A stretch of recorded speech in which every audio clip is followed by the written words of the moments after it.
Class में हम लोगों ने डिहाइड्रो हैलोजिनेशन को कंप्लीट किया था बेटा।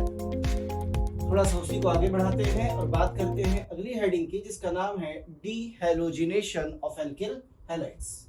देखिए, डीहैलोजिनेशन का मतलब क्या होता है। जैसा मैंने आपको बताया था कि डी का मतलब होता है माइनस होना और हैलोजिनेशन का मतलब हैलोजन का, यानी आपको इस बार माइनस कराना है किसे, हैलोजन, और इसके लिए आप यूज करते हैं डीहैलोजिनेटिंग एजेंट्स। डीहैलोजिनेटिंग एजेंट का मतलब होता है बेटा ऐसे रिएजेंट या एजेंट जो हैलोजन को निकालने का काम करें, उन्हें बोलेंगे डीहैलोजिनेटिंग रिएजेंट्स। तो जो डीहैलोजिनेटिंग रिएजेंट्स होते हैं बहुत सारे होते हैं। हम यूज कर सकते हैं जिंक, इन अल्कोहल और इन एसिड, किसी में भी इस्तेमाल कर सकते हैं, पर कॉमनली हम जिंक और अल्कोहल को पसंद करते हैं इस्तेमाल करना। यदि आपके पास ये नहीं है तो आप सोडियम को इस्तेमाल कर सकते हैं in ether. Sodium in ether use किया जाता है वुड्स रिएक्शन में, याद करिए। जिंक अल्कोहल यूज किया जाता है फ्रैंकलैंड रिएक्शन में। यदि आपको और कुछ चाहिए इनके अलावा भी तो we can use silver powder also. हम Ag का पाउडर भी इस्तेमाल कर सकते हैं। यदि इनमें से किसी की भी प्रेजेंस में आप हैलाइड्स को गर्म करते हैं तो वो डीहैलोजिनेट हो जाते हैं, मतलब उनसे क्या निकल जाते हैं बेटा, हैलोजेंस निकल जाते हैं। अब किसको कैसे इस्तेमाल करेंगे, किस तरीके से हैलोजन निकालेंगे, आइए जरा इस पर थोड़ी सी नजर डाल लेते हैं। अब देखिए, सबसे पहला केस नंबर 1 कहता है व्हेन वन और मोर, एक या एक से ज्यादा हैलोजेंस आर ज्वाइंट या बॉन्डेड या अटैच्ड विथ या on, joint on same carbon, यानी एक ही कार्बन से जुड़ा होना चाहिए, चाहे वो दो जुड़े हों और चाहे वो दो से ज्यादा जुड़े हों, but they must be joint on same carbon. वो सेम कार्बन पर जुड़े होने चाहिए। किस तरीके से, कुछ ऐसे जैसे उसने कहा कि हमारे पास मैथिल क्लोराइड था। कौन था, मैथिल क्लोराइड, और मैंने इस मैथिल क्लोराइड की रिएक्शन करा दी बेटा, किसके साथ, सोडियम इन ईथर के साथ, जिसे वुड्स रिएक्शन कहते थे, ऐसे करके। तो ये जो Cl है ये यहां से टूटेगा बॉन्ड, जरा समझिएगा क्या होता है। ये बॉन्ड यहां से टूटेगा, एक मैथिल फ्री रेडिकल बनेगा, ये बॉन्ड टूटेगा, एक मैथिल फ्री रेडिकल बनेगा। यदि आपके पास केवल मैथिल क्लोराइड है तो ढेर सारे मैथिल फ्री रेडिकल्स बनेंगे, और ये जो मैथिल फ्री रेडिकल बने बेटा, ये मैथिल फ्री रेडिकल आपस में जुड़ के क्या बना लेंगे, CH3 सिंगल बॉन्ड CH3, और जो Cl हैं वो सोडियम के पास चले जाएंगे, क्या बना लेंगे, ट्वाइस NaCl। लीजिए, हो गई वुड्स रिएक्शन, डीहैलोजिनेशन हो गया, आपने हैलोजन को निकाल के क्या कर दिया, बाहर। तो ये आपने किसको यूज करना सीखा, सोडियम इन ईथर। इसी में आइए मैं आपको जिंक अल्कोहल का भी यूज दिखा देता हूं। जैसे हम चाहते हैं जिंक और अल्कोहल को इस्तेमाल करना, सपोज करिए, और रिएक्शन देख लेते हैं थोड़ी सी। उसने कहा कि आपके पास C2H5Br है, 2 मोल्स ले लेते हैं 2 बार, C2H5Br, क्योंकि बेटा जिंक को 2 Br चाहिए तो मैंने 2 मोल ले लिए। आपने इसे एल्कोहलिक जिंक के साथ गर्म कर दिया, तो ये Zn दोनों Br को लेके अलग हो गया। क्या बनेगा बेटा, C2H5 इधर से, C2H5 इधर से, क्या बन गया, C4H10 ब्यूटेन बन गई, प्लस जिंक ब्रोमाइड बन गया। लीजिए, कुछ समझ में आया। कल की तारीख में ऐसा भी हो सकता है कि CH3 CH Cl2 दोनों हैलोजन किस पे जुड़े हैं, एक ही कार्बन पर। आपने इसकी रिएक्शन फिर से सोडियम इन ईथर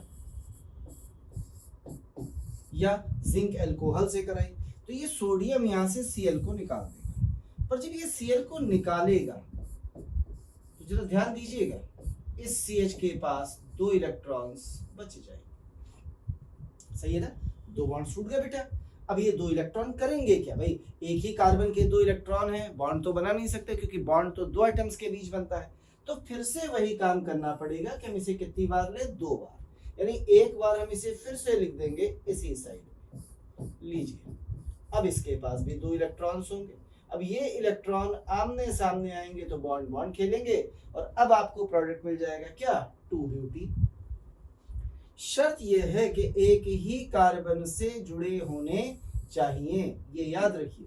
कल मान लो 3 जुड़ जाए, जैसे क्लोरोफॉर्म होता था CHCl3, और इसकी भी रिएक्शन करा दी आपने। सपोज करिए किसके साथ, सिल्वर पाउडर के साथ, Ag पाउडर के साथ इसे गर्म कर दिया, 6 Ag लिए, ये 6 Ag 6 Cl से मिलके 6 AgCl बनाएंगे और CH बचेगा 3 इलेक्ट्रॉन के साथ, तो ये CH दूसरे CH से मिलके क्या बना लेगा, CH ट्रिपल बॉन्ड CH, और आपको मिल जाएगा 6 AgCl।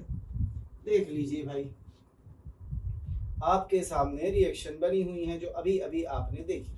तो अभी हमने जो रिएक्शंस देखी हैं उनमें हमने क्या देखा है, when one or more halogens are joined on same carbon, एक ही कार्बन से हेलोजन जुड़ी होनी चाहिए।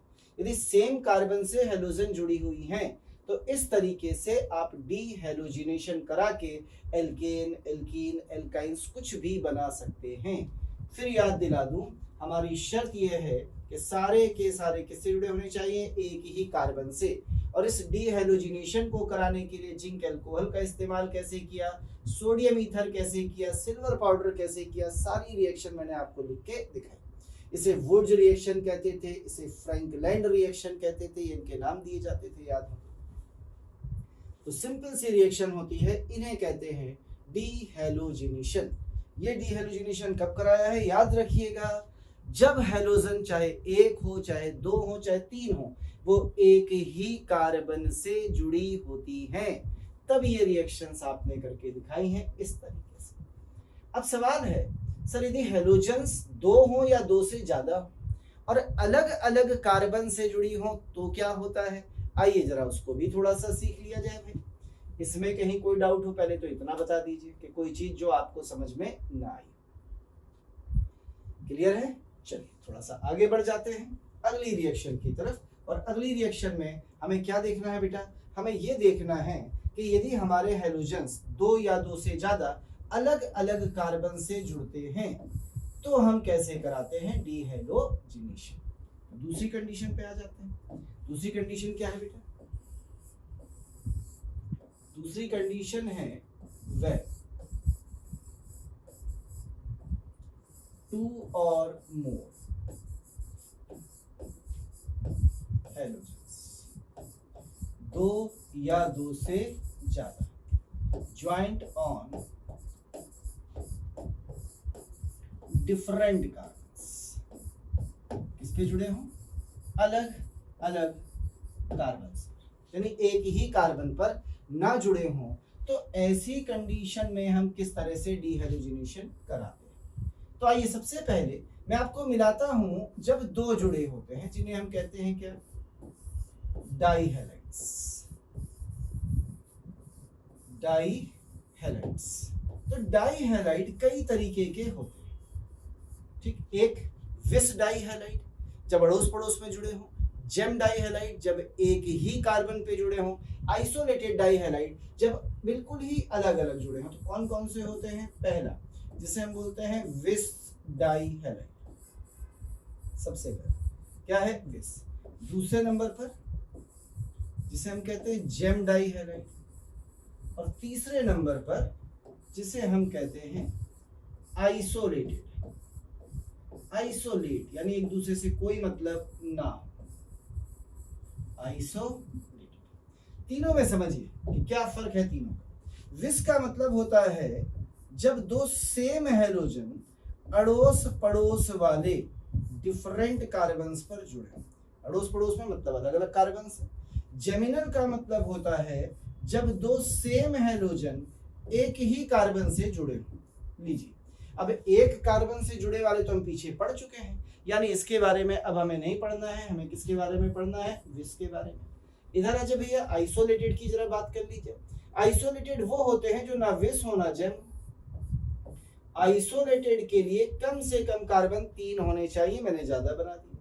यदि मैंने पहले पर जोड़ दिया तो इस पर मत जोड़िए वरना जेम हो जाएगा, पड़ोसी पर भी मत जोड़िए वरना विस हो जाएगा। इन दोनों को छोड़ के जहां मर्जी वहां जोड़िए, मैंने लास्ट वाले पे जोड़ दिया, तो ये कहलाता है आइसोलेटेड डाईहैलाइड्स। तो हमें इनके बारे में पढ़ना है।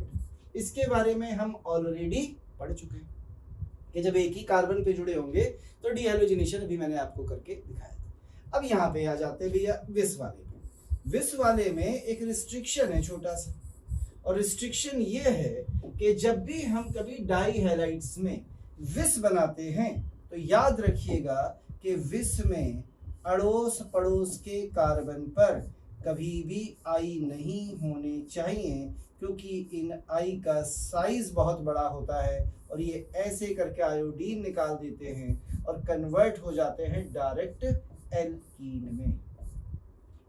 इसका मतलब यह है कि विस डाई है आयोडाइड नाम की कोई चीज एग्जिस्ट नहीं करती, याद रखिए। विस diiodide, iodide never exist, ये कभी भी एग्जिस्ट नहीं करेंगे। इसीलिए डीहैलोजिनेशन कराने के लिए हम आयोडीन का इस्तेमाल भी कर सकते हैं। आई लगाइए, वो अपने आप डीहैलोजिनेट हो जाएगा, उसका डीहैलोजिनेशन इटसेल्फ खुद ही हो जाता है। अब हमें इन दोनों के साथ सीखना है कि सर विस का कराएंगे तो कैसे होगा और आइसोलेटेड का कराएंगे तो कैसे होगा। तो चलिए दोनों अलग अलग करके पढ़ लेते हैं। विस अलग पढ़ते हैं, आइसोलेटेड अलग पढ़ते हैं। एक नजर डाल लीजिए डाईहैलाइड्स पर कि जब दो हैलोजन्स हैं, यदि वो दो हैलोजन अड़ोस पड़ोस के कार्बन पे जुड़े हैं तो विस है, सेम पर जुड़े हैं तो जेम है। सेम वाला हम पढ़ चुके हैं इसलिए पढ़ेंगे नहीं, और जब अलग अलग जुड़े हैं, दूर दूर जुड़े हैं, तो वो आइसोलेटेड है। इनका डीहैलोजिनेशन कराना हो तो इनका डीहैलोजिनेशन कैसे होता है, आइए कराते हैं इनके डीहैलोजिनेशन। और सबसे पहले नंबर पर नंबर 1, तो पहले नंबर पर मैं आपको करा के दिखा रहा हूं। पहले नंबर इसका विस डाईहैलाइड, ये रहे। इनका डीहैलोजिनेशन कराने के लिए आप इन्हें एल्कोहलिक जिंक के साथ गर्म कर दीजिए। ये आपको ना मिले तो आप सोडियम आयोडाइड इन एसीटोन के साथ गर्म कर दीजिए। दोनों ही कंडीशंस में डीहैलोजिनेशन होगा और यहाँ जो आपको प्रोडक्ट मिलेगा बेटा वो हमेशा मिलेगी एल्कीन। क्या मिलेगी? एल्कीन। और एक खास बात कि जब भी आप इनसे डीहैलोजिनेशन कराएंगे तो ये हमेशा ट्रांस डी यानी एंटी डीहैलोजिनेशन होगा। ट्रांस या एंटी, ट्रांस या एंटी का मतलब होता है कि यदि ये कार्बन है और इस पर हमें हैलोजन्स लगाने हैं दो अड़ोस पड़ोस में, तो एक हैलोजन यदि ऊपर है तो दूसरा हैलोजन नीचे होना चाहिए। दोनों ही कंडीशन की बात कर रहा हूं। आपने इसको एल्कोहलिक जिंक के साथ गर्म किया है, आपने इसे एल्कोहलिक जिंक के साथ गर्म किया है, तो यहाँ से ये वाला हैलोजन और इसकी एंटी पोजीशन से ये वाला हैलोजन निकलेगा और ये दोनों निकलने के बाद आपको दे देंगे एक प्यारी सी एल्कीन, और प्लस जो दो एक्स निकले हैं वो जाएंगे जिंक के पास और बना लेंगे ZnX2। यानी इंपॉर्टेंट बात यह है कि जब भी हम एल्कोहलिक जिंक से एलिमिनेशन कराएंगे तो ये एल्कोहलिक जिंक हमेशा कौन सा एलिमिनेशन देगा? Anti elimination. क्लियर? आइए छोटी सी रिएक्शन से एक आध करके देख लेते हैं। सबसे पहले जैसे उसने कहा CH2Cl सिंगल बॉन्ड, CH2Cl ये लिया, आपने इसमें जिंक इन अल्कोहल डाल दिया है, लीजिए और इसे गर्म कर दिया, तो एक Cl यहाँ से एक Cl यहाँ से, दोनों मिलेंगे जिंक से, ZnCl2 बनाएंगे और आपको मिलेगा CH2 double bond CH2 plus ZnCl। लीजिए हो गया। अब आप कहेंगे सर आप इस पर एंटी तो दिखाया नहीं, अपने आप एंटी ही रहे होंगे भाई, क्या फर्क पड़ रहा है इस पर एंटी दिखाने से? कौन सा ये कोई ऐसी एल्कीन है जो ज्योमेट्रिकल या ऑप्टिकल आइसोमरिज्म शो कर रही है? अच्छे से देख लीजिए क्या समझ में आया है। सवाल है सर आपने जो एंटी एलिमिनेशन लिखा इसको फायदा क्या हुआ लिखने से, जब आप कहीं से भी निकाल देंगे। आइए मैं आपको इसका फायदा दिखाता हूँ, क्या बन गया है बेटा। अब जरा समझिएगा, यदि वो आपको ऐसा कुछ दे दे, ध्यान से देखना एंटी एलिमिनेशन का मतलब क्या है। कल वो आपको कोई ऐसा compound they, just look here,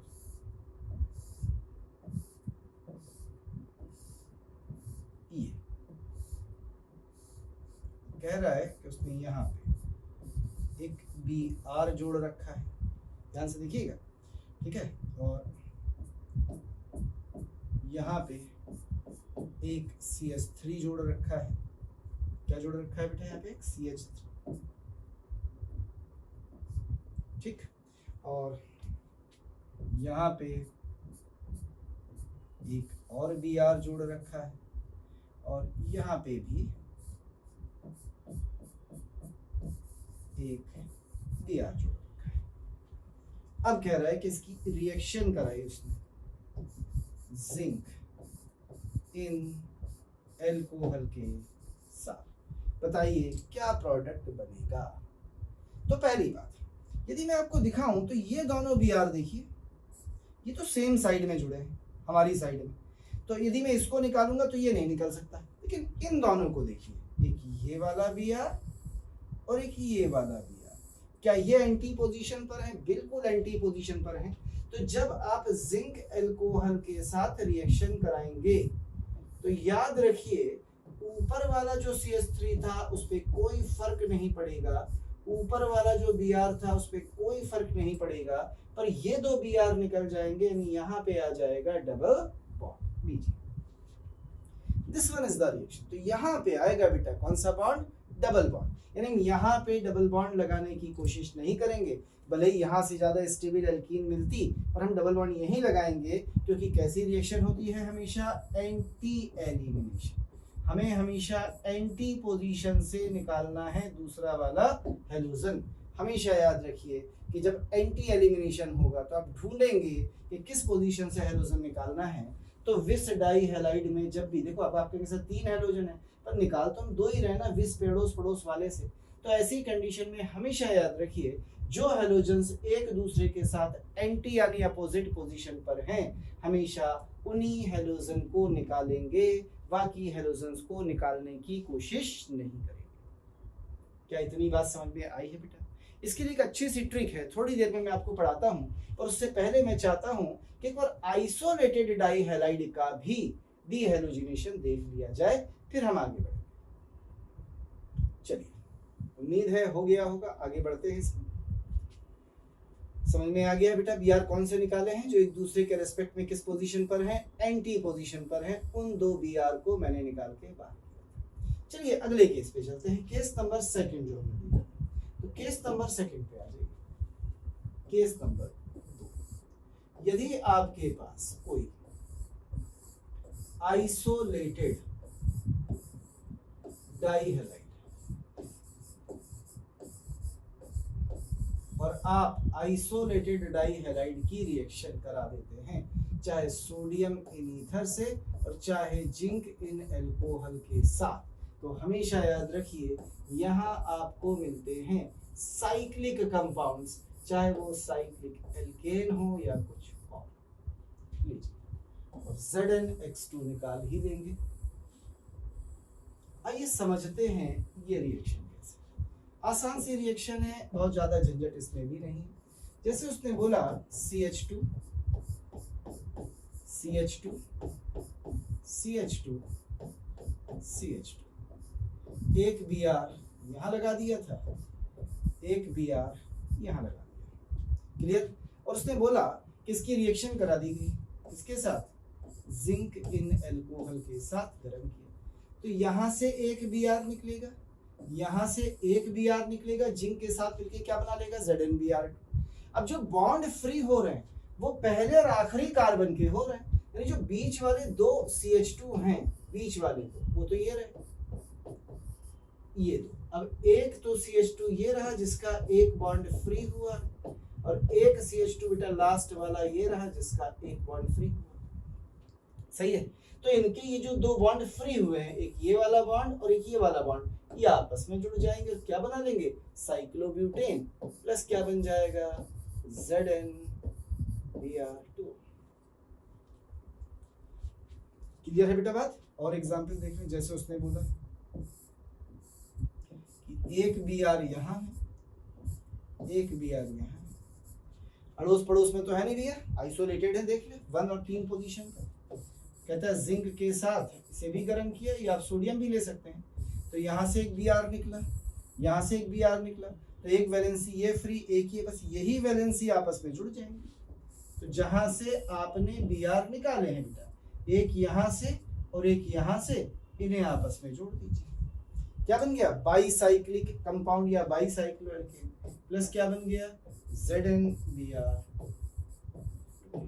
लीजिए, इस तरह से आइसोलेटेड डाई हैलाइड्स को आप डीहेलोजिनेट कर सकते हैं। समझ में आया है बेटा? बिल्कुल आसान से रिएक्शंस है दोनों। कल की तारीख में मान लो कोई टेट्रा हैलाइड टाइप आ जाए, जैसे वो कहे कि हमारे पास तो CHBr2 या CHCl2 सिंगल बॉन्ड CHCl2 है, और हमने इसमें क्या डाल दिए, जिंक डाल दिए, और जिंक अल्कोहल के साथ गर्म कर दिया। तो ध्यान से देखना, 2 Cl यहाँ से निकले, 2 बॉन्ड फ्री, 2 Cl यहाँ से निकले, 2 बॉन्ड फ्री, एक बॉन्ड इनके बीच पहले से था, 2 बॉन्ड फ्री और आ गए, CH ट्रिपल बॉन्ड CH बन गया, एक की जगह ट्वाइस ZnCl2। ये सारी रिएक्शन जितनी बोर्ड पे आपको नजर आ रही हैं, ये सारी रिएक्शंस क्या है बेटा, डीहेलोजिनेशन। इन सभी रिएक्शन में आपने एक ही काम किया है, आपने हेलोजेंस को निकाल के बाहर कर दिया है कंपाउंड से, और रिएजेंट आपने जिंक को यूज किया है, सोडियम को यूज किया है, सिल्वर को यूज किया है, इन्हीं को यूज किया है, इनके अलावा और किसी रिएजेंट को मैंने इस्तेमाल नहीं। अच्छे से देख लीजिए, कहीं कोई डाउट हो, ये रिएक्शन जो सामने आपने पढ़ी हैं, इन्हीं को बोलते हैं डीहेलोजिनेशन रिएक्शंस। खत्म। क्लियर है बेटा इतना?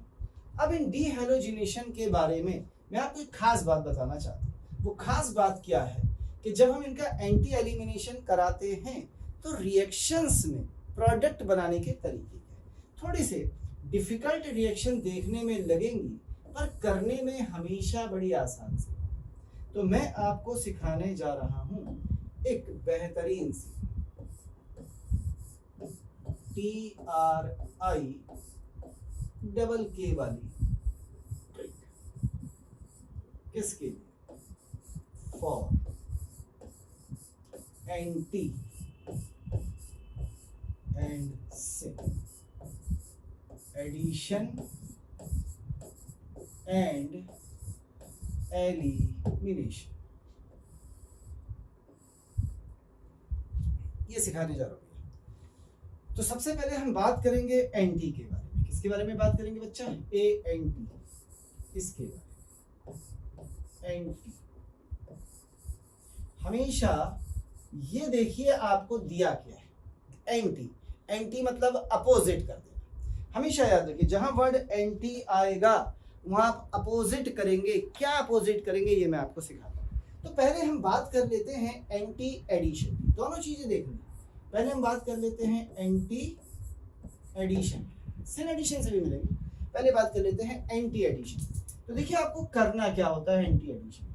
सपोज करिए कि उसने आपको कोई एक एल्कीन दे दी है। क्या दे दी है? कोई एक एल्कीन। कैसे भी दे सकता है। चलिए मैं वर्टिकल बनाता हूँ, थोड़ी आसान लगेगी।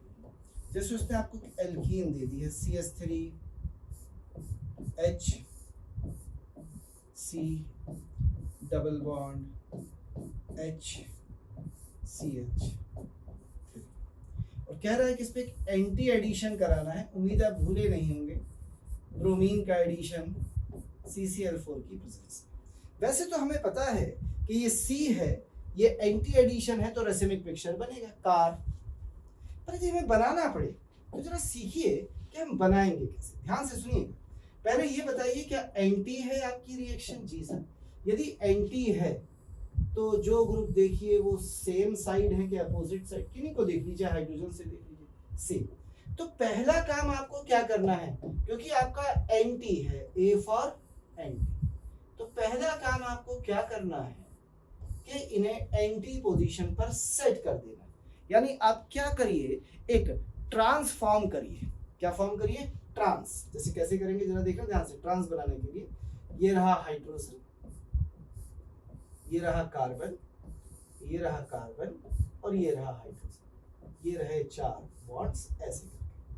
तो पहले से ही ये सेम साइड में है तो अपोजिट कर दीजिए, यानी एक CH3 इधर कर लीजिए और एक CH3 इधर कर लीजिए। कैसे बनाना ये देखिएगा, सेम थे अपोजिट कर दिया क्योंकि एंटी कर दिया, और जो बॉन्ड बचे वहां अपना जो जोड़ना है वो जोड़ दीजिए। Br है, Br चेक करिए बी से तोड़ के, ऊपर नीचे के पार्ट अलग हैं, यानी ये बिल्कुल भी मेसोफॉर्म नहीं है, प्लेन ऑफ सिमेट्री नहीं है। यदि मेसोफॉर्म नहीं है तो ये क्या है? इट इज रेसेमिक मिक्सचर, क्योंकि दो कायरल कार्बन आपके सामने हैं, एक ये वाला और एक ये वाला। अब ध्यान से देखिएगा, कौन सी एल्कीन थी? C for cis, C। कौन सा एडिशन था? A for anti. कौन सा प्रोडक्ट बना? R for racemic mixture. क्या बन गई? CAR, car. ये तो सीखा था आपने। तो बनाने का तरीका फिर सुनना। यदि एडिशन एंटी है तो एल्कीन देखिए कैसे बनी। यदि सेम साइड है, मतलब जिधर भी हो, सेम हो या अपोजिट, कैसे जैसे अरेंज है उसका अपोजिट पहले बना लीजिए। यानी यदि सिस फॉर्म में सेट थी तो ट्रांस फॉर्म में बना लीजिए, ट्रांस फॉर्म में सेट थी तो सिस फॉर्म में बना लीजिए, और बचे हुए ग्रुप लगा दीजिए बची हुई जगह पर। कैसे? अभी मैंने आपको सिखाया। आइए एक एग्जाम्पल और ले लेता हूं समझने। कहते हैं दूसरे एग्जाम्पल, फिर से उसने एक एग्जाम्पल दिया है। अब वो कह रहा है कि हमारे पास, ध्यान दीजिएगा, एक CH3 है, होने दीजिए, ये C है, एक तरफ फिनाइल ग्रुप है, ये डबल बॉन्ड है, एक तरफ फिनाइल ग्रुप है और एक तरफ सपोज करिए एथिल ग्रुप है। लीजिए ET, C2H5 C2H5, ये कोई कंपाउंड, और कह रहा है इस पर ब्रोमीन का एडिशन कराना है, NCCl4। अब सेम भी ले सकते थे, ऐसा नहीं कि 2 CH3 नहीं ले सकते थे, ले सकते थे। तो रिएक्शन करानी बेटा।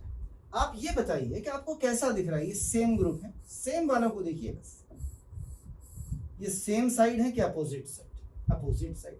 तो पहला काम ये करिए कि इनको सेम कर लीजिए, यानी क्या बना लीजिए? सिस्टम। ये रहे 4 बॉन्ड्स, ठीक है।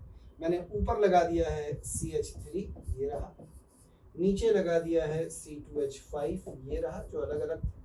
क्लियर? अब ये बताइए, यहाँ दोनों सेम साइड में है कि अपोजिट? अपोजिट। तो आप दोनों को एक साइड में लगा दीजिए, चाहे दोनों को राइट चाहे दोनों को। यदि ये अपोजिट है तो आप राइट लगाइए। क्यों? क्योंकि आपका एंटी एडिशन है ना बेटा, तो एंटी में पहला काम ही आपको ये करना है कि इन्हें अपोजिट कर देना। कर दिया। अब बची हुई पोजीशन पर यहाँ भी आर, यहाँ भी आर लग गया भैया। अब ध्यान से देखना, ये ट्रांस है, ये एंटी है, ऐसे तोड़ो तो प्लेन ऑफ सिमेट्री होगा। यदि दोनों CH3 कर दो तो यानी मीसो फॉर्म बनेगी, तो TAM। अब यहाँ तो मीसो है नहीं। क्यों मीसो नहीं है? क्योंकि प्लेन ऑफ सिमेट्री नहीं है। पर तुम्हें याद हो थ्रियो और इरीथ्रियो, याद है ना? थ्रियो और इरीथ्रियो, तो उसमें देख सकते हैं बेटा कि थ्रियो है कि इरीथ्रियो। तो ये इरीथ्रियो है क्योंकि दोनों के दोनों BR सेम साइड है, दोनों के दोनों PH सेम साइड है। यदि अपोजिट होते थे तो थ्रियो सेम साइड होते थे, इराइथ्रियो या इरीथ्रियो, जो भी आप प्रोनाउंस करते थे। तो समझ में आया बेटा क्या करते हैं? कौन सा एडिशन में? Anti addition. और यदि यही एडिशन एंटी की जगह सिन हो जाए, कैसा हो जाए? सिन, तो जैसी एल्कीन है वैसी फ्रेम करिए, बचे हुए पर को जोड़ दीजिए। आइए सिन एडिशन भी देखना चाहूंगा एक बार। तो ये तो बात थी एंटी की। क्या करना है फिर समझ लीजिए बेटा। यदि सेम साइड में जुड़े हैं तो उन्हें उठा के क्या कर दीजिए? दोनों को अपोजिट कर दीजिए। देखिए आपने अपोजिट कर दिया। और अपोजिट साइड जुड़े हैं तो दोनों को सेम साइड कर दीजिए। बचे हुए बॉन्ड पर अपना जो भी ग्रुप जोड़ना है जोड़ दीजिए। प्रोडक्ट तैयार। चलिए, ये तो बात हो गई है एंटी एडिशन। अब यही यदि सिन एडिशन होता, कौन सा होता? इन सिन।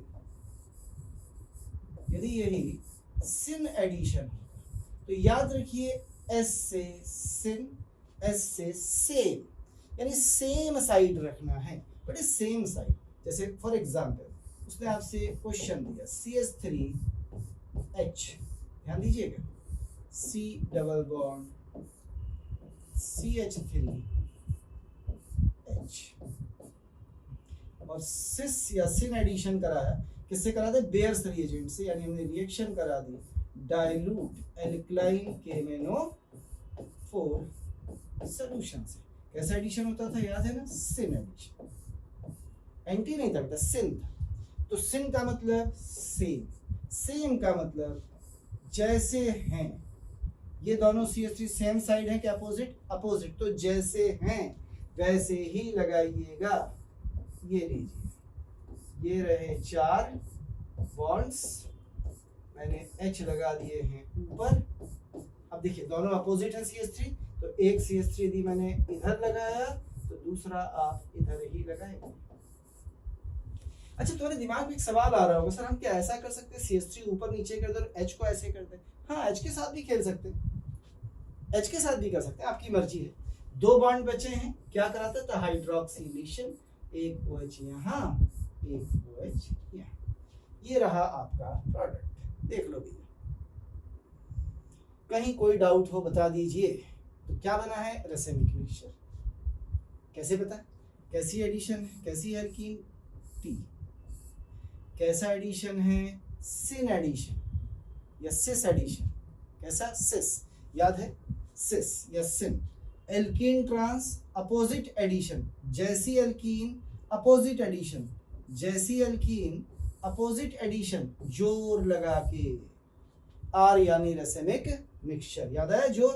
तो जैसी एल्कीन ट्रांस थी, अपोजिट एडिशन, रेसेमिक मिक्सचर। तो यहाँ जो आपको प्रोडक्ट मिलेगा, 2 कायरल कार्बन से यहाँ पे होंगे, ये क्या होगा, एक रेसेमिक मिक्सचर। उम्मीद है समझ में आ गया। और यदि ये दोनों CH3 सेम साइड में इधर होते तो यहाँ भी कहाँ रहते, सेम साइड। तो सिन या सिस एडिशन में और ट्रांस एडिशन में या एंटी एडिशन में बेटा बस यही छोटा सा फर्क होता है, और कुछ नहीं। सारी एक बार सामने ला देता हूँ आपके, ताकि आपको सारी रिएक्शंस एक साथ दिख जाएं जो जो आपने अभी तक किया है। लीजिए, ये जब आपने एंटी एडिशन किया है तो याद रखिए दोनों CH3 सेम साइड थे तो आपने अपोजिट कर दिए। जब आपने सिन एडिशन किया है तो दोनों जिस साइड में थे उसी साइड में रखे गए। ये आपके सामने रिएक्शंस थी जो आपने अभी तक पढ़ी थी। ऊपर वाला एंटी एडिशन था, नीचे वाला सिन एडिशन। तो ये सिन एडिशन में सेम साइड रखा जाता है, याद रखिए, और एंटी एडिशन में एंटी कर दिया जाता है, यानी अपोजिट साइड कर दिया जाता है। था आसान? कोई कठिन चीज लगी आपको? बिल्कुल इजी था, बिल्कुल इसी तरीके से आइए एलिमिनेशन की बात करते। ये तो बात थी एडिशन, ऐसे ही होता है बिल्कुल सेम मैनर में जैसे आपने इसे पढ़ा है, बिल्कुल इसी तरीके से हम एडिशन के बाद बात कर लेते हैं एलिमिनेशन से। अब जरा एलिमिनेशन पर आ जाइए। एलिमिनेशन भी तो 2 तरह का होगा बेटा। यदि आपका एलिमिनेशन कैसा है, पहला एंटी एलिमिनेशन। देखिए सिन एलिमिनेशन हमें ज्यादा पढ़ना नहीं होता, एंटी सीख लीजिए। एंटी एलिमिनेशन जैसे याद करिए कोई एल्कोहलिक KOH से कराया था हमने, ये कभी थोड़ी देर पहले जिंक और अल्कोहल से मैंने आपको करा के दिखाया एंटी एडिशन। तो एंटी एडिशन थोड़ा सा सीख लीजिए क्या होता है। एंटी एडिशन ध्यान दीजिएगा, उसने आपको एक कंपाउंड दिया है, जस्ट लुक हियर, मिथाइल, ठीक से ये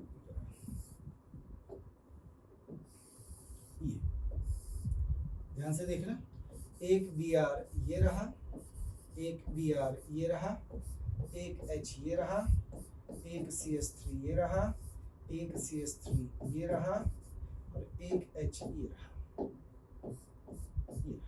उसने बोला कि आपने रिएक्शन कराई है किससे, जिंक इन अल्कोहल से, प्रोडक्ट बताइए। तो पहला काम तो आप मुझे ये बता दीजिए, क्या ये एंटी एडिशन है, सॉरी एंटी एलिमिनेशन है? तो आप कहेंगे जी सर एंटी एलिमिनेशन है। तो एंटी का मतलब होता है पहला काम आप एंटी कर दीजिए। अब ये बताइए कि यहाँ पे आपके दोनों CH3 सेम साइड में है कि अपोजिट साइड में? सेम साइड में। तो यहाँ आप अपोजिट साइड में कर दीजिए दोनों CH3 को, बनानी क्या है, एल्कीन। तो ये रही आपकी एल्कीन। एल्कीन क्यों बनी होगी? क्योंकि आपने 2 Br निकाल दिए होंगे Zn के साथ। अब दोनों CH3 सेम थे और एंटी है तो आप अपोजिट कर दीजिए। यदि एक आपने इस साइड रखा तो दूसरा इस साइड रखिए, ये रहा H, ये रहा H, बन गई है। तो कुछ समझ में आया कि नहीं? मैंने कहा था जब एंटी होगा तो हमेशा CH3 सेम साइड है तो अपोजिट साइड कर दो, और अपोजिट है तो सेम कर दो। आइए एक एग्जांपल ऐसा भी देख लें, इसमें अपोजिट साइड होते हैं। जैसे अब की वो दे रहा है आपको एग्जांपल, फिर से देखना। वो कह रहा है कि हमारे पास एक जो है यहाँ पे मिथाइल ग्रुप, चलिए मिथाइल ले लेते हैं। एक मिथाइल ग्रुप है, ये C है, ये C है, और एक यहाँ पे इथाइल ग्रुप है C2H5, चलेगा। इधर कह रहा है कि एक आपके पास Br है, इधर कह रहा है एक आपके पास H है, इधर कह रहा है आपके पास एक H है, इधर कह रहा है आपके पास एक Br है।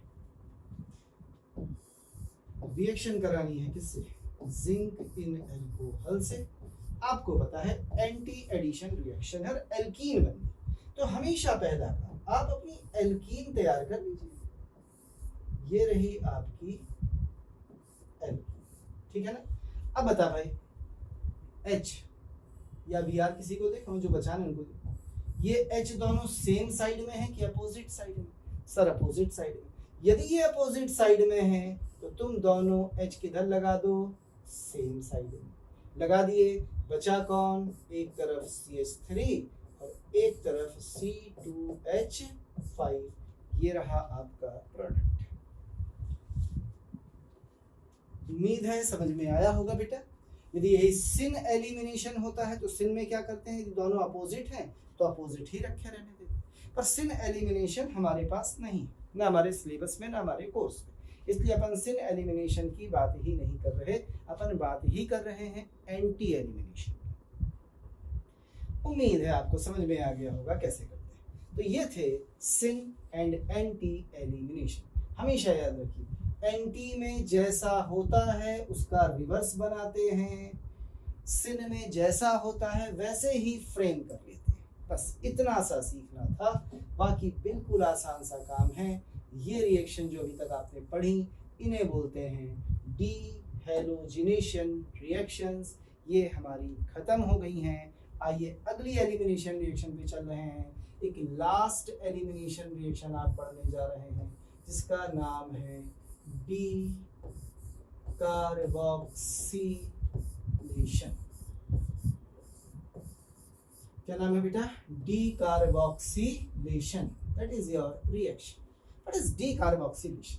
तो कहते हैं कि डी कार्बोक्सिलेशन का सिंपल सा मीन होता है माइनस होना किसका? CO2 का। किससे? फ्रॉम कार्बोक्सिलिक एसिड यानी COOH से। यदि आप COOH से CO2 को निकाल दें तो reaction is called D carboxylation. यानी डी कार्बोक्सिलेशन में आपके पास होता है क्या?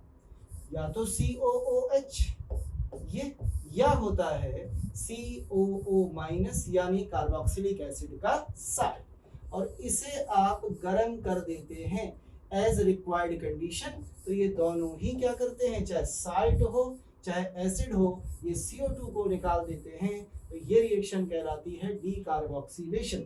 मतलब ये है कि यदि मुझे डी कार्बोक्सिलेशन को डिफाइन करना है तो आप कैसे डिफाइन करते हैं? It is simply the removal of carbon dioxide किससे? From carboxylic acid, from carboxylic acid और इट्स साल्ट। यानी हम चाहे वो कार्बोक्सिलिक एसिड से करें और चाहे वो उसके साल्ट से करें, ये रिएक्शन कहलाती है डी कार्बोक्सिलेशन रिएक्शन। ये डी कार्बोक्सिलेशन रिएक्शन बेटा आपके पास होती है 3 तरीके से। पहला तरीका, सबसे पहले बाय हीटिंग।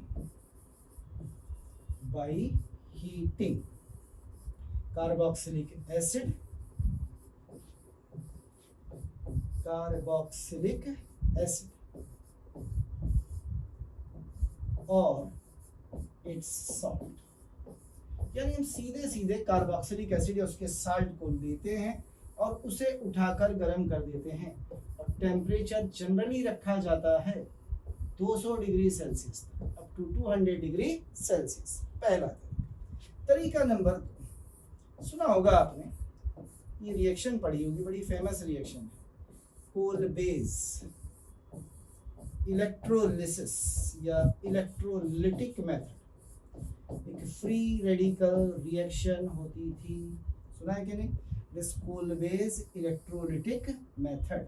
तीसरे नंबर पर एक और रिएक्शन है, ये भी आपने सुनी लगेगी, it is Borodin Hunsdiecker. Borodin Hunsdiecker, DIECKER, Borodin Hunsdiecker reaction. ये 3 रिएक्शन है भाई। पहली वाली रिएक्शन में कार्बन आयंस इंटरमीडिएट बनते हैं यूजुअली, नीचे वाली दोनों रिएक्शन फ्री रेडिकल मैकेनिज्म को फॉलो करती हैं। अब क्योंकि हम तो एक एक पढ़ेंगे, तो इंटरमीडिएट्स जो भी बनेंगे वो हम एक एक करके देखेंगे। तो शुरुआत करेंगे पहली reaction, and by heating carboxylic acid और its salt up to 200 degree Celsius. तो जल्दी से इतना बनाइए, फिर हम इसी को आगे बढ़ाते हैं।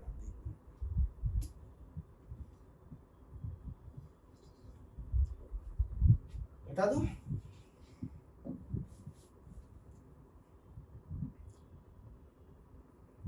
चलो तो हम पढ़ने जा रहे हैं मेथड नंबर 1। तरीका सबसे पहला, what is that? By heating. By heating carboxylic acid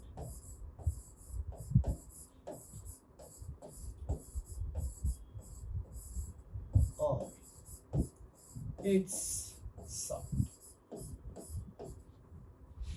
अब देखिए, हीट करने के भी बड़े अलग अलग गजब टाइप के मेथड्स होते हैं, और इसमें जो सबसे पहला मेथड मैं आपको सिखाने जा रहा हूँ ए, वो क्या कहता है सुनिएगा। किसी कार्बोक्सिलिक एसिड को या उसके सोडियम साल्ट, आप चाहे इसे ले लें और ये पसंद ना हो तो आप इसे ले लें, दोनों ही केसेस, कार्बोक्सिलिक एसिड को या उसके सोडियम साल्ट हम गरम करेंगे सोडा लाइम के साथ। हम गरम करेंगे सोडा लाइम, किसके साथ बेटा? सोडा लाइम के साथ। तो sir what is soda lime? ये सोडा लाइम क्या चीज है? तो सोडा लाइम एक्चुअली क्या होता है, ये होता है सोडा, NaOH, कास्टिक सोडा, और इसमें लाइम यानी थोड़ा सा मिला दिया जाता है कैल्शियम ऑक्साइड, और इसे कर दिया जाता है गर्म। कैल्शियम ऑक्साइड केवल NaOH की रिएक्शंस को रोकता है वाटर से होने वाली, या ये कहें कि एटमॉस्फेयर से रिएक्शन करके, एटमॉस्फेयर में जो पानी और CO2 है उससे रिएक्शन करके कहीं NaOH अपनी स्ट्रेंथ लूज ना कर ले, इसलिए CaO को इस्तेमाल किया जाता है। यानी यहाँ पे कैल्शियम ऑक्साइड एक डिहाइड्रेटिंग एजेंट है, यानी पानी को आने से रोकता है, सिंपल। आइए अब आगे बढ़ जाते हैं। तो रिएक्शन में आपको केवल इतना सा करना है कि यहाँ से इसे निकाल देना है इसके साथ। देखिए पूरा COO ग्रुप गायब हो गया, और आपको प्रोडक्ट क्या मिल रहा है, जरा ध्यान से देखिए, RH, और CO2 किसकी फॉर्म में निकल गया है, कार्बोनेट की फॉर्म, Na2CO3। लीजिए, और इस पूरी रिएक्शन की खास बात यदि कुछ है तो वो ये है कि इसमें ये जो हाइड्रोजन जुड़ रहा है R के साथ, ये आ कहां से रहा है, याद रखिए, इट कम्स फ्रॉम बेस। ये हमेशा आपके बेस यानी NaOH से आता है और कहीं से नहीं आता। यानी सोडा लाइम के साथ में इसे गर्म कर रहा हूँ, CO2 निकाल रहा हूँ, याद रखिएगा क्या निकाल रहा हूँ, CO2, क्या बचेगा, RH, और जो CO2 निकलेगी ये CO2 घुल जाएगी किसमें, सोडा लाइम के NaOH में, सोडियम कार्बोनेट बना लेगी। और ये जो हाइड्रोजन यहाँ तुम्हें दिखाई दे रहा है, ये याद रखना, ये इस एसिड का नहीं है, ये बेस का है, क्योंकि ये तो वैसे भी NaOH की प्रेजेंस में निकल गया होगा और साल्ट बन गया होगा। ये सबसे जरूरी बात थी बेटा जो आपको याद रखनी है यहाँ पर। आइए दो एक रिएक्शन से मिल लेते हैं। जैसे उसने बोला कि आपके पास सोडियम प्रोपियोनेट है, सोडियम प्रोपियोनेट ये या प्रोपियोनिक एसिड है, एक ही बात है। उसने कहा इसे हमने सोडा लाइम के साथ गर्म किया, प्रोडक्ट बताइए। तो कुछ नहीं करना है, डीकार्बोक्सिलेशन कराना है, CO2 निकाल दीजिए। क्या मिल गया आपको बेटा? CH3 single bond CH3 plus CO2। यानी ध्यान से देखिए, तो यहाँ जैसे डीकार्बोक्सिलेशन आप करा रहे हैं, एक कार्बन एसिड में कम हो जा रहा है, यानी जितने COH ग्रुप है उतने कार्बन कम हो जाएंगे, निकल जाएगी कार्बन डाइऑक्साइड। इसी तरह से मान लीजिए कल वो कहे कि आपके पास बेंजोइक एसिड या सोडियम बेंजोइट था, बेंजोइक एसिड का सोडियम साल्ट, और उसने बोला कि आपने इसकी रिएक्शन को भी करा दिया, किसके साथ? सोडा लाइम यानी NaOH इन CaO के साथ।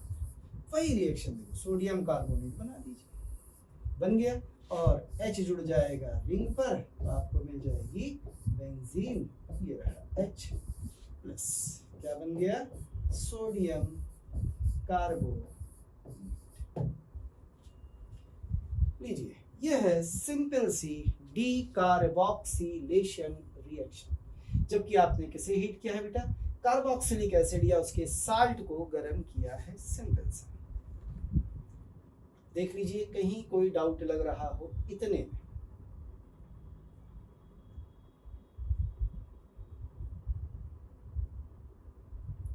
क्लियर है बेटा?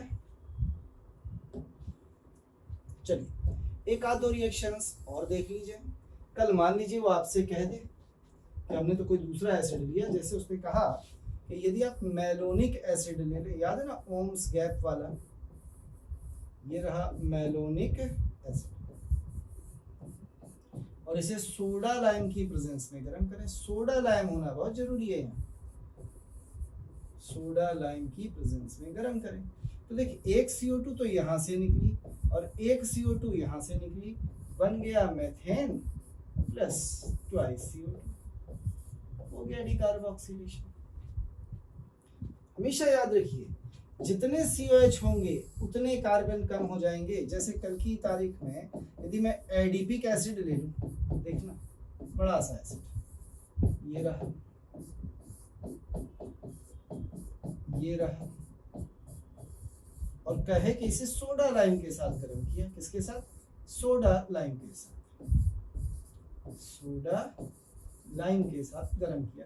तो आपको कुछ नहीं करना है, एक CO2, ये जितने भी कार्बोक्सिलिक एसिड हैं उतने कार्बन कम कर दीजिए। 6 थे, 2 कम हो गए, तो 4 कार्बन की एल्केन बन जाएगी। क्या?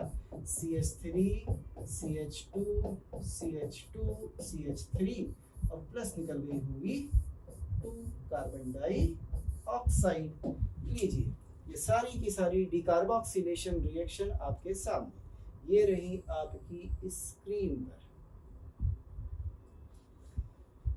जितने डीकार्बोक्सिलेशन मैंने आपको दिखाए वो सब आपको नजर आ रहे होंगे बोर्ड पर।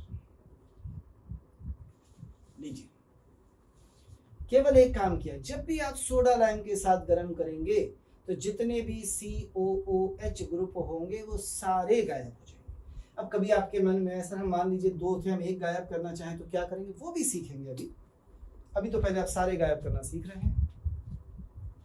तो ये था हीटिंग कार्बोक्सिलिक एसिड और इसके साल्ट सोडा लाइम के साथ।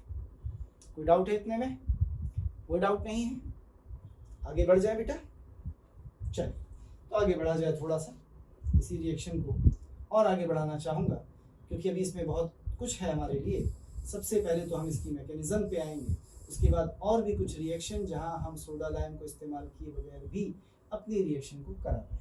तो हेडिंग डालेंगे इसी डीकार्बोक्सिलेशन के लिए सबसे पहले नंबर पर इस रिएक्शन की मैकेनिज्म क्या है। तो मैं इस रिएक्शन की मैकेनिज्म पे एक नजर डालना चाहता हूँ। बड़ी सिंपल सी मैकेनिज्म होती है, आसान सी। ठीक, नजर डालिए मैकेनिज्म क्या है इसकी मैकेनिज्म। देखिए होता क्या है, आपके पास पहली स्टेप ये कोई कार्बोक्सिलिक एसिड का साल्ट है, आप एसिड भी ले सकते हैं, और आपने बेस लिया है NaOH, टूटा होगा Na+OH- में, तो ये रहा OH-। जरा 1 मिनट के लिए आप इस पे थोड़ा ध्यान दें तो आपको लगेगा ये कार्बोनिल ग्रुप है, C डबल बॉन्ड O, और कार्बोनिल ग्रुप पर अटैक करता है न्यूक्लियोफाइल। ऊपर इलेक्ट्रॉन का ट्रांसफर होगा या पॉजिटिव आएगा, तो ये न्यूक्लियोफाइल अटैक करेगा इस वाले कार्बन। क्या सहमत है? ऊपर ट्रांसफर हुआ या प्लस आया या माइनस आया, बिल्कुल न्यूक्लियोफिलिक एडिशन जैसे आपने एल्डिहाइड और कीटोन्स में पढ़ा था। क्या हो जाएगा बेटा? R, ध्यान दीजिएगा, C ऊपर चार्ज हो जाएगा माइनस, ये ONA ऐसा का ऐसा, और यहां पे आके जुड़ गया होगा OH।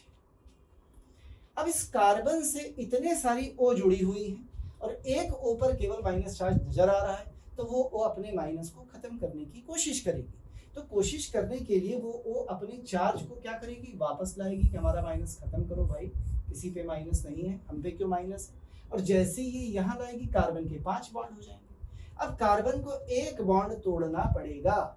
सवाल है, ऑक्सीजन तो होती है, इधर होती है, इधर होती है, इधर होती है, पर इधर कार्बन होता है, तो होता है को जाने देगा। अरे होती है की मदद तो सब करते हैं भाई, होता है की मदद लोग कम करते हैं। तो जैसे ये इलेक्ट्रॉन इधर आएंगे, कार्बन पे 10 इलेक्ट्रॉन होंगे, ये 2 इलेक्ट्रॉन इस R को दे देगा, कहेगा दफा हो यहाँ से, निकल चल।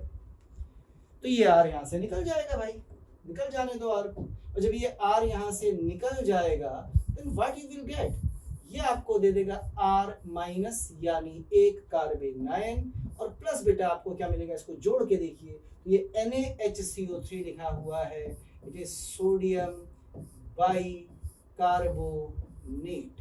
क्या आप सहमत हैं इस बात से कि ये NaHCO3 लिखा है, सोडियम बाइकार्बोनेट।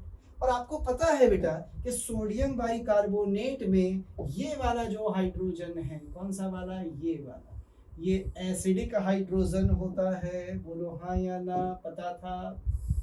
और आपने NaOH लिया था, OH तो यूज हो गया है, कौन बचा है? सोडियम बचा है। क्या ये बेस है G, ये यहाँ से एसिड यानी H+ को निकाल देगा, और वो H+ कहाँ चला जाएगा? इस R के पास। और जैसे इस R के पास H आएगा, ये बना लेगा फौरन से अपनी एल्केन, और ये Na चला जाएगा उसकी जगह, तो बन जाएगा Na2CO3 हो गया रिएक्शन। ये जो H यहाँ दिख रहा है, ये यही वाला तो H है, और ये H आया कहाँ से है? यहाँ से। तो यही वाला H देखो था, यही वाला H चल रहा था, और यही वाला H यहाँ पे आ गया है। इसीलिए मैंने कहा था बेस वाला H आता है। यदि मैं RCOOH ले लेता तो NaOH से पहले यहाँ का H हट के Na पहले ही आ जाता। इसीलिए मैंने कहा था कि बेस वाला H हमेशा आता है, याद रखिए। तो यहाँ पे एक बात तो पता चल गई है रिएक्शन देख के, वो ये carbanion is formed as reaction intermediate, कि जो आपका रिएक्शन इंटरमीडिएट यहाँ पे बन रहा है, वो रिएक्शन इंटरमीडिएट कौन बन रहा है? कार्बन आयन बन रहा है। तो carbanion is formed as reaction intermediate. इसीलिए जो रेट ऑफ डीकार्बोक्सिलेशन होगा या रेट ऑफ रिएक्शन होगा, रेट ऑफ डीकार्बोक्सिलेशन या जो रेट ऑफ रिएक्शन होगा, वो डायरेक्टली प्रोपोर्शनल होगा किसके? स्टेबिलिटी ऑफ कार्बन आयन की। और कार्बन आयन की स्टेबिलिटी डायरेक्टली प्रोपोर्शनल होगी -m और -i के, और इनवर्सली प्रोपोर्शनल होगी +m एंड +i।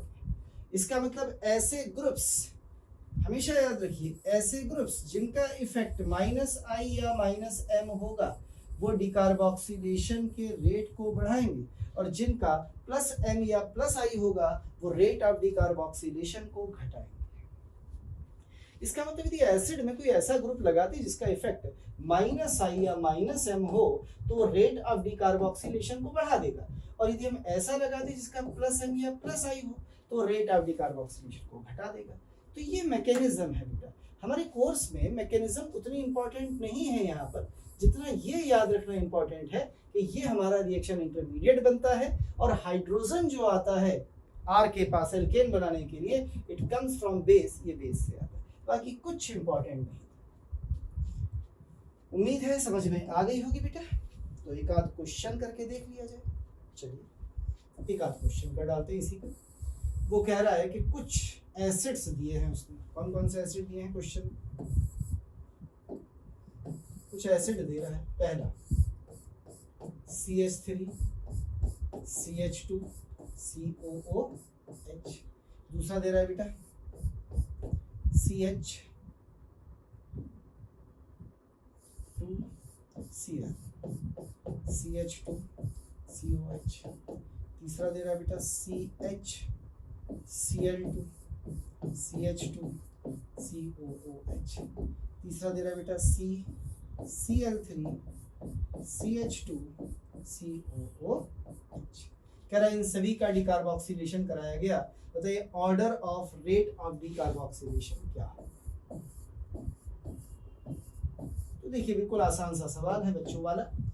इसका इफेक्ट है प्लस आई एथिल ग्रुप का, यहाँ Cl पे है माइनस आई, यहाँ Cl पे है 2 माइनस आई, यहाँ Cl पे है 3 माइनस आई। तो जितना माइनस आई ज्यादा उतना रेट ऑफ डिकार्बोक्सिलेशन ज्यादा।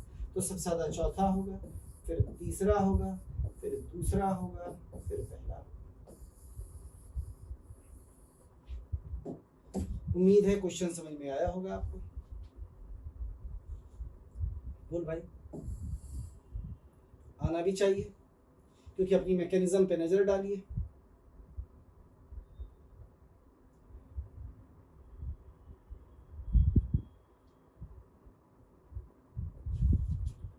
अपनी मैकेनिज्म पे नजर डालिए। ये कहती है कि जितना स्टेबल इंटरमीडिएट बनेगा कार्बेनाइन उतना फास्ट होगा। तो जहां माइनस आई है वहाँ रेट ऑफ डिकार्बोक्सिलेशन ज़्यादा है, सबसे ज़्यादा माइनस आई यहाँ है। तो जितना माइनस आई ज़्यादा है उतना रेट ऑफ डिकार्बोक्सिलेशन हाई है, ज़्यादा है बेटा। तो ये था आपका क्वेश्चन। क्लियर? कंप्लीट नहीं हुआ है डिकार्बोक्सिलेशन। ये अभी मैं आपको बताऊंगा कि कुछ ऐसे ग्रुप जो सीधे डिकार्बोक्सिलेट कर देते हैं एसिड को, और क्वेश्चन देखेंगे इसी रेट ऑफ डिकार्बोक्सिलेशन से रिलेटेड, बट नॉट टुडे और नेक्स्ट क्लास। आज हम इसे केवल यहीं तक रखेंगे बेटा। अगली क्लास में मैं इसी रेट ऑफ डिकार्बोक्सिलेशन के और थोड़े से क्वेश्चंस आपको करके दिखाऊंगा। तो आज हम इसे केवल यहीं तक रखेंगे, बाकी मिलते हैं अगली क्लास में, थोड़ा सा आगे का पढ़ेंगे। ठीक है, आज यहाँ। थैंक यू, धन्यवाद, शुक्रिया।